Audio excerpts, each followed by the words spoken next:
Ladies and gentleman, रुकिए और ध्यान दीजिए। नमस्कार, আমি স্বরূপ স্মার্ট গার্ডেন নদিয়ায় আপনাদের স্বাগতম। তো আগের দিন কিন্তু কাঁঠাল নিয়ে একটু শর্ট ভিডিও হালকা দিয়েছি, আর কুল তার আগে দিয়েছি। এখন আবার নতুন করে মাথা তুলেছে, মানে সাপ ঘুমিয়েছিল আবার ফোনা তুলেছে। কোন সাপ? এই গোল্ডেন এইট সাপ। ড্রাগন হাবি জাবি তো সব এখন কাঁঠালও প্রায় শেষের দিকে। হ্যাঁ, কাঁঠালও চারা টারা যা ছিল বিক্রি টিক্রি শেষ, বাগান টাগান কেটে অনেক লাগিয়ে ফেলেছে, কাঁঠাল শেষ। এখন আবার দিয়েছে গোল্ডেন এইট, বিঘা প্রতি 4 লক্ষ টাকা লাভ।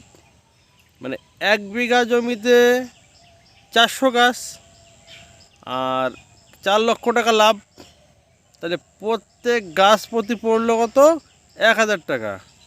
তো আমিও পিছিয়ে নেই, আমিও 20 পিস লাগিয়েছি।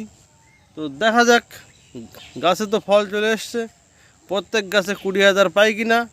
যদি 20,000 পাই তো আমার চ্যানেলের সমস্ত সাবস্ক্রাইবারদের ডেকে আমি মানে মেসেজ করব চ্যানেলে, আপনারা সবাই চলে আসবেন, 1 প্লেট করে বিরিয়ানি খাওয়াবো। আমাদের রানাঘাটের গোপাল ভাঁড় বিরিয়ানি খুব ভালো। তো গোপাল ভাঁড় বিরিয়ানি বা প্রতিমা বিরিয়ানি দুটো ভালো, দুটোর মধ্যে খাওয়াবো। তবে সত্য একটাই, 20টা গাছে যদি আমি 20,000 টাকা বেচতে পারি। তো চলুন একটু বিস্তারিত দেখি। দর্শক, এই যে গোল্ডেন এইট, এই ভ্যারাইটিটা নিঃসন্দেহে ভালো ভ্যারাইটি, নিঃসন্দেহে ভালো ভ্যারাইটি, বাণিজ্যিক ভ্যারাইটি। আমার চ্যানেলে এর আগে অন্তত 2-4টে ভিডিও করা আছে, নতুন করে করার দরকার নেই। এই কারণে করছি, সকালবেলা মাঠে এসছি, মনটা খারাপ, তা কী করি, একটা ভিডিও করি। এই ভ্যারাইটিটা নিঃসন্দেহে ভালো ভ্যারাইটি, আর একদম সত্য, 1%ও ভেজাল নেই। যদি সত্যি অরিজিনাল ভিডিও দেখতে হয় তো আমার চ্যানেল সাবস্ক্রাইব করতে হবে। এইবার যদি বলেন আপনার জমি এত অপরিষ্কার কেন, হ্যাঁ, আমি সময় পাই না, দোকানদার মানুষ, দোকান আছে, সবাই কম বেশি জানেন।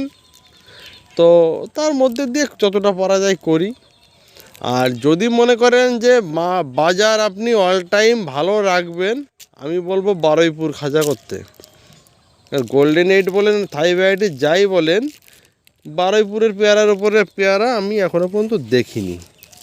তবে এটা হাইব্রিড পেয়ারা গোল্ডেন এইট, এটা করতে পারেন, নিঃসন্দেহে ভালো লাভজনক চাষ। তো দেখুন, গাছ একদম চারা গাছ বললেই চলে, প্রুনিং করেছিলাম।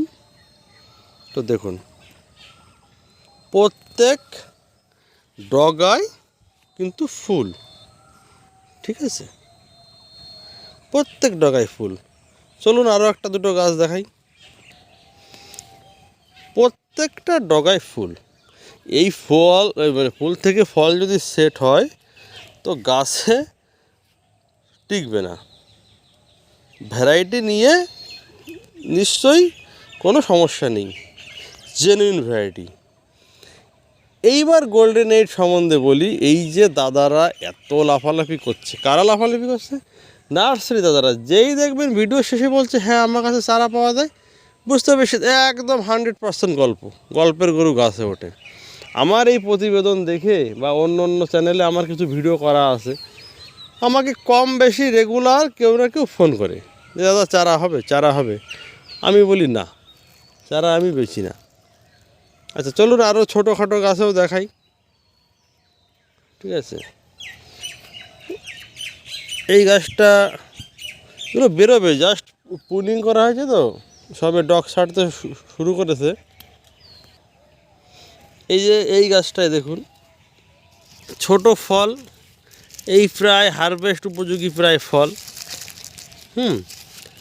আবার এইটা অ্যাকচুয়ালি ডগা কেটে একজনে নিয়ে গেছে আমার বাগান থেকে। হ্যাঁ, কোনো এক নার্সারি ম্যান নিয়ে গেছে, নাম আপাতত বলছি না।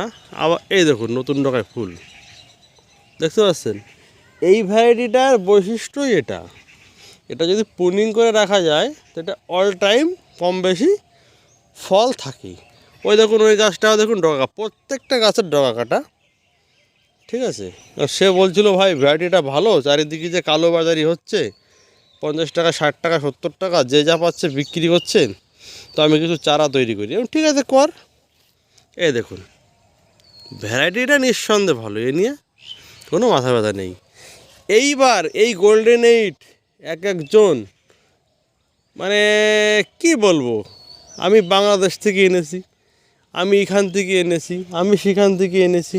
তবে হ্যাঁ এ কথা সত্য, বাংলাদেশে সাচ্চু মির্জা, বাংলাদেশের সাচ্চু মির্জার থেকে গোল্ডেন 8-এর প্রচার, তার আগে কোথার থেকে প্রচার জানি না, আমি ভিডিওতে ইউটিউবে যা দেখেছি বাংলাদেশের সাচ্চু মির্জা থেকে গোল্ডেন 8-এর প্রচার।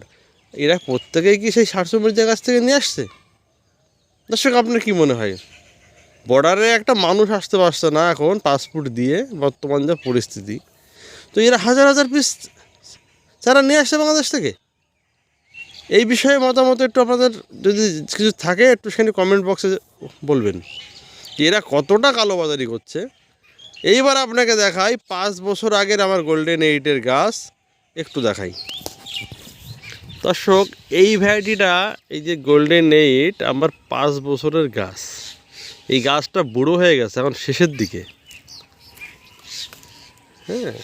আর ফল তো এই যে ওপেন, হনুমান আমাদের এখানে প্রচুর আসে, জমিতে কোনো বেড়া নেই, মানুষ আসে যে যা পারে খায়, আমি মাঠে এলে পারেই চিবোতেই থাকি, হ্যাঁ বুঝলেন।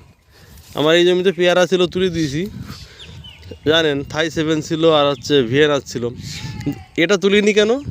এই ভ্যারাইটিটা ভালো ভ্যারাইটি, ভ্যারাইটিটা ভালো ভ্যারাইটি, তাই আমি তুলিনি। তবে ভ্যারাইটি নিয়ে আমি বলবো না কখনো খারাপ। এইবার আপনি বলুন যে 5 বছর আগে এই গাছগুলো 3 বছর আগে, এটা 3 বছর আগে, আর ওই দুটো হচ্ছে পিঙ্ক। তা এইবার আপনাদের মনে একটা প্রশ্ন আসতে পারে যে তাহলে 5 বছর আগে আপনি কোথা থেকে পেলেন? না, সাচ্চু মির্জার থেকেও আনিনি, বাংলাদেশ থেকেও আনিনি, অনলাইন থেকেও আনিনি।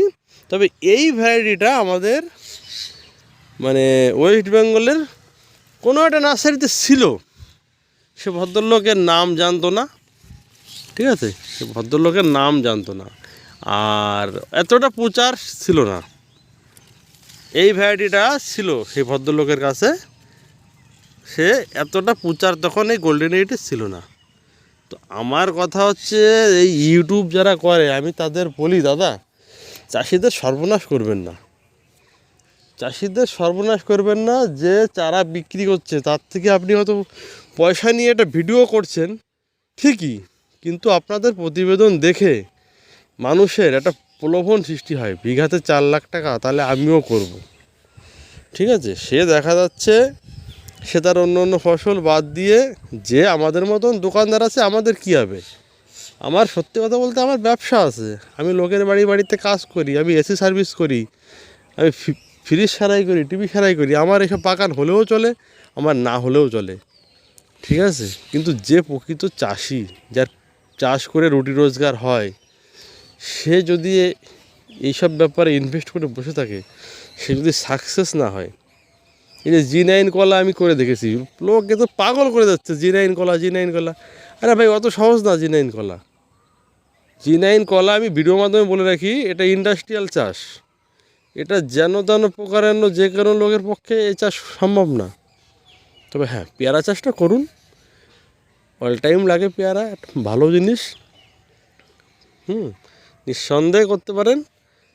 তবে এই সমস্ত কথা 4 লাখ টাকা ইনকাম, কাঁঠালে 6 লাখ টাকা ইনকাম, আমার তো মনে হয় এদের ওই মানে চপ্পল ধরে পিটানোর দরকার, এই যে এই সমস্ত যারা বলে আরে কাঁঠাল চাষটা করবে না কেন, আমি তো বলবো না করুক, কিন্তু এই যে মানুষকে এত প্রলোভন দেখিয়ে, হ্যাঁ 40 টাকার চারা 165 টাকা বিক্রি করে, হ্যাঁ মানে এর থেকে এর বিরুদ্ধে প্রতিবাদে সবার সামিল হওয়া দরকার আমি মনে করি।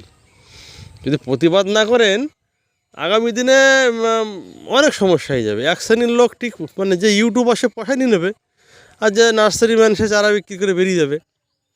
এইবার যখন আপনি বাজারে যাবেন দেখবেন কম্পিটিশান। চলুন একটা উদাহরণ দিয়েই আজকের ভিডিওটা শেষ করব। আপনারা আমার এই জমি অনেকেই চেনেন, এই জমিতে ভালো সুন্দরী কুল ছিল, এই জমিতেও ছিল, ঠিক আছে। তো আজকে ফেব্রুয়ারির 19 তারিখ বা 20 তারিখ 2025 সাল, সরস্বতী পুজোর আগে আমার এই জমি থেকে কুল বেচে হারভেস্ট কমপ্লিট, বাগানও তুলে ফেলেছি। এই বছর আবার নতুন একটা কাহিনী এসছে, চারিদিকে প্রচার হচ্ছে অ্যাডভান্স, আমার কুল অগ্রহায়ণ মাসে বিক্রি হয়, আমার চারার দাম 50 টাকা। পা দেবেন না, সব অ্যাডভান্স করা যায়। কি করে করা যায়? তবে এবার আমি কুল চাষ করব না, তার একটাই কারণ হচ্ছে এবার হিউজ চাষ, এবার বাজার ভালো, হিউজ চাষ। গত বছর আবার চাষ করব, কি করে অ্যাডভান্স করা যায় তুলব। আর দর্শক কী বলবেন আমার ভিডিওয়, যদি ভালো লাগে তো লাইক করুন এবং চ্যানেলটি সাবস্ক্রাইব করুন। নমস্কার।